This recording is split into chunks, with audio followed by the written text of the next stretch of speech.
Recording studio Samastipur Sheikhpura.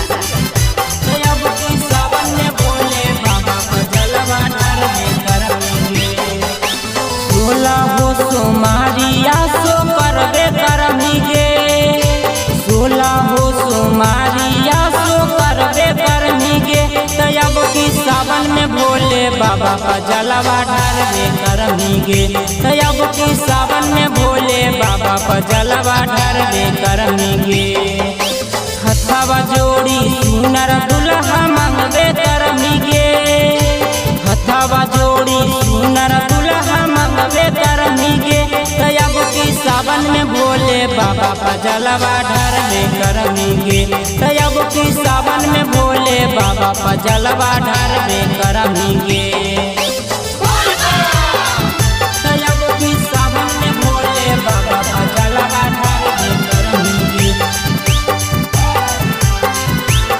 बोला बोला डमरू वाले बाबा के।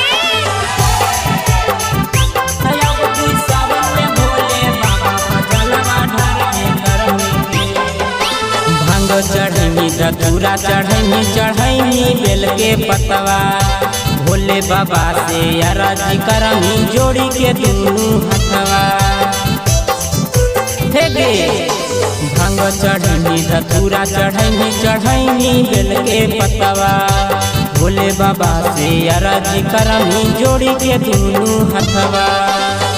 गाँव के शिवाला नदियावा बार दे करमीगे। गाँव के शिवाला नदियावा बार दे करमीगे। अब की सावन में भोले बाबा पर जलवा ढारेंगे करमीगे। अब की सावन में भोले बाबा पर जलवा ढारेंगे करमीगे। अब की सावन में भोले बाबा पर जलवा ढारेंगे करमीगे। बोला बोला देवघर वाले बाबा की। अब की सावन में भोले बाबा पर जलवा ढारेंगे करमीगे।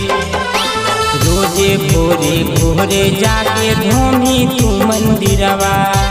हथवा पसारी दुनू टेकमी अपन मथवा। रोजे भोरे भोरे जाके धोमी तू मंदिरवा।